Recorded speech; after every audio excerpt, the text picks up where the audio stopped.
All right, so today we're going to be looking at topic 12.5 fascist ideas in the United States in the 1920s and 1930s, right? So we're still in this time period of the rise of fascism in Italy. We explored what fascism was, how it worked, how it rose to power in Italy, how it took over influence in Germany. Now we're looking at America and how these ideas weren't just limited to Europe, and in fact, they actually were really taking root here in the United States. But we're also going to be looking at why fascism it took over in Europe and countries like Germany and Italy, but not here in the United States. So we're going to see why our outcome in the 1920s and 30s was different than the outcome in Italy and in Germany. So the real big idea here is that fascist ideas were not just limited to Europe, right? These similar ideas appeared in the United States in the 1930s. These were pro-Nazi groups inside the United States. Thousands of Americans were joining organizations like the German American Bund, which was a large Nazi American association that operated out in the public. They had massive public rallies held in cities like New York. So you can see here, right, giant image painting of George Washington, the first president of the United States, all these American flags, and then Nazi flags and symbols right next to it, right?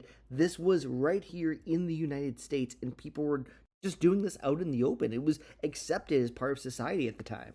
On February 20th, 1939, there was a massive rally in New York City at Madison Square Garden with over 20,000 American Nazis. These weren't foreigners, these were Americans who showed up wearing Nazi uniforms, giving Nazi salutes, and using Nazi symbols alongside the American flags in order to show that these two ideas they believed were the same, right? There were many speeches promoting nationalism and unity and using these Nazi languages, fascist language.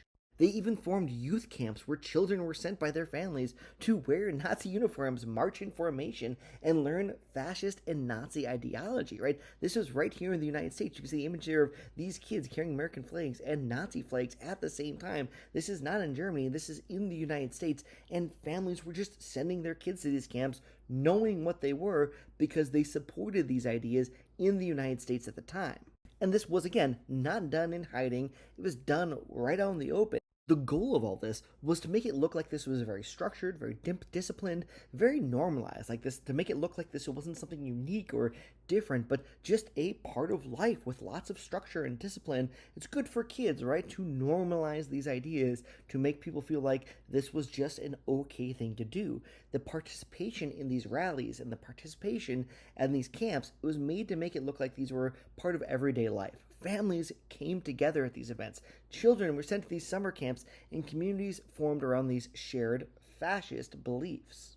And this was all going on in America at a time of increased economic instability, right? Right, the Great Depression starts in 1929 with the crash of the stock market we talked about a couple lessons ago, and by 1933, 25% of Americans are unemployed. That is, 1 out of every 4 Americans who want a job can't find one. Thousands of banks across America are failing, causing people to lose their entire life savings. Families are losing their homes because banks are calling in debt on those homes, and they can't afford, people don't have the money to pay off their debt to the bank. Bread lines are forming, so for people who are starving to death, unemployment lines are common across the United States. Survival in America was uncertain, and people were beginning to look for strong solutions to very real problems. So you're seeing the same economic conditions that led to the rise of fascism in Italy and Germany right here in the United States. This should sound familiar. There was also, on top of this economic crisis, there is frustration with leadership. Recovery is very slow and uneven. Not everyone is bouncing back at the same rate. Some people faster, many people, especially the working class, very slowly. And there was also pretty recent corruption and scandals that are weakening people's trust in the government's ability to get anything done. People began to believe that their leaders were serving only the elites in society, not the ordinary people who elected them. So democracy in America was being seen as ineffective, and people wanted a stronger leader that would give them appealing solutions to their real problems. Again, the same things you saw happening over in Italy and Germany, right? This is not a unique story. And just like you saw in Italy and Germany, there was mass fear in America of communism. Workers were going on strikes, and labor movements were increasing, demanding better pay, better wages, right? Those things that we're talking about in the Industrial Revolution are still happening at this time, right? This is only a few decades after the period we talked about with the giant worker strikes in the cities of Chicago, New York, and even Milwaukee, right? The Bayview Massacre. which was in 1886. And that's not, it's like 50 years before this, right? So still in that same time frame. So some Americans were supporting socialist or communist ideas. Now think back to our lessons on the Industrial Revolution and these new ideas. To kind of remember what those are, go back and check on those notes. But socialism and communism, not fascism, right? They're actually on the opposite sides of the spectrum. Now, those with wealth feared a repeat of the Russian Communist Revolution, where the workers overthrew their czar, their king, their government, and put in place a communist government. Business owners were freaked out. The upper class, the wealthy, were just terrified because they believed that if that happened here in America, they too would lose all their property. They would lose their status. They'd lose their wealth, and they would be just like the other masses of people, unemployed, barely able to support their families. So communism and socialism was really kind of picking up some popularity in America, especially so at this time, and this was making people afraid. And of course, we can't ignore the fact that there were very racist ideas, such as eugenics, kind of bouncing around America at this time, just like over in Europe. Eugenics is a belief that some groups are better than others, and society could be improved by controlling who could have children. And you could probably guess which groups these eugenicists were saying were the better groups. Yeah, it was pretty racist. These racist ideas already existed in the United States, right? There are already laws allowing forced sterilization in some states. By some, I mean pretty much all states, if you look at this graph or this map right here. Forced sterilization means like if you were a woman and you've been convicted of a crime or were seen as being too poor or your IQ was seen as too low or you were just part of a racial group that the dominant white society didn't like, they could rip out your uterus in a forced surgery so that you could not have children. Immigration laws in America also already limited certain groups from entering the country, right? Only a couple decades before the Great Depression, America creates its very first immigration law, and it was designed to keep people from China out of the United States. Segregation was going on across the United States, keeping people separated by race. So these ideas of eugenicists aren't exactly unique, right? Americans already believe in many of these things at this time. Right? These ideas in America, Jim Crow really treated some groups as more valuable than others. And fascist ideas, they built these same beliefs around hierarchy and control that America had been building around race this whole time. In fact, there's a very real connection between the ideas of the Nazis and the Jim Crow laws here in America, as these two were kind of feeding off each other at the same time. So these weren't foreign ideas of fascism and dividing people that fascists use to Americans. Americans were very used to these ideas already. And in America, there was cultural anxiety around change. After World War I, again, daily life and culture began to change very quickly, just like you saw happening over in Germany in the Weimar Republic. New ideas challenged traditional beliefs about family, gender, and behavior. Like in Germany, women were gaining more independence. They had jobs outside the home. They had more freedom in the clothes they wore, their lifestyles. So women were breaking away from the control of the men in their lives. Heck, around this time, women finally got the right to vote in the United States in 1920, giving them political power in the United States. Young people were also creating their own culture, right? New music like jazz, more independence from parents thanks to having access to cars so they could actually get away from their families and travel around with their friends, allowed them to also be independent of their parents. And kids started to form their own subcultures, making some people, well, a little uncomfortable. Like in Germany, you saw cities becoming centers of new ideas. Movies, radio, and mass entertainment spread these new lifestyles because you could just turn on a radio to watch a movie and you could hear or see what life was like in these big cities, even in the most remote areas of the United States. People were exposed to these different beliefs and ways of living. And some people found it very attractive. Some Americans, just like in Germany, saw these changes as real progress, but also, just like in Germany, others felt traditional values were being lost. Some people believed the country was changing too quickly, and they wanted a desire to return to order, stability, and the traditional values that they grew up with. All these conditions made people more likely to support strong leaders with simple solutions.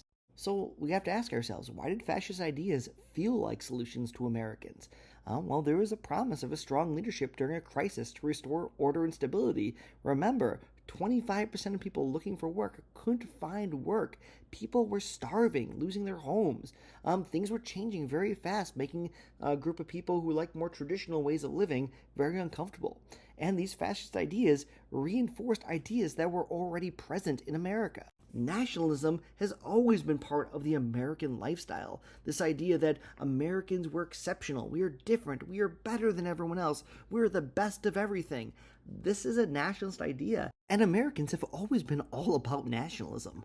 Fascism promoted racial hierarchy, right? And Jim Crow segregation was common across America already. So this idea of us and them and having the out-group and the in-group, Americans already had this and already embraced it.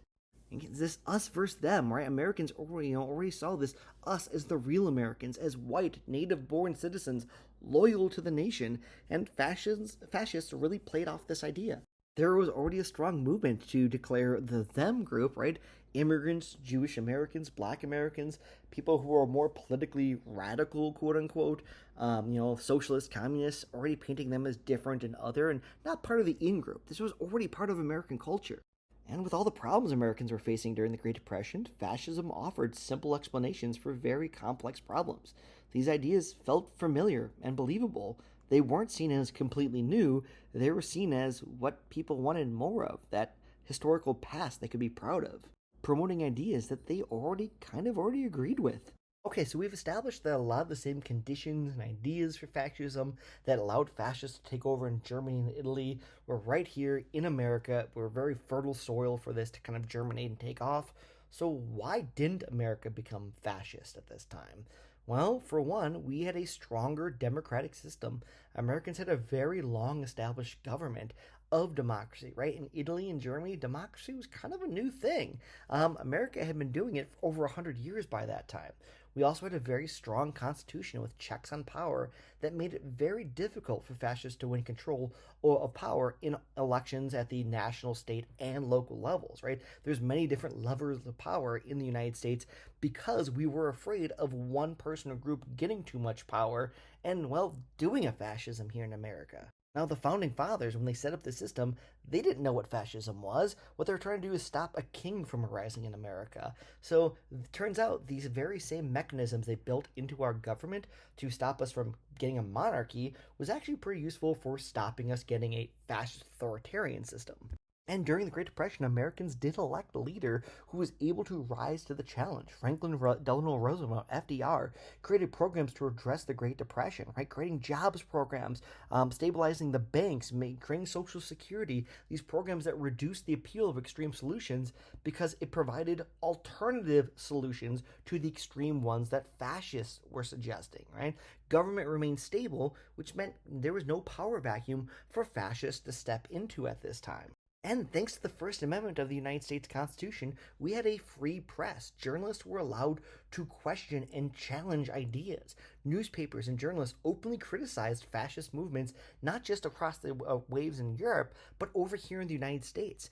People like Dorothy Thompson, a very famous reporter at the time, warned Americans about the dangers of fascism. She literally called them out. And there was public debate helping people recognize the real risks of fascism if it took root here in the United States.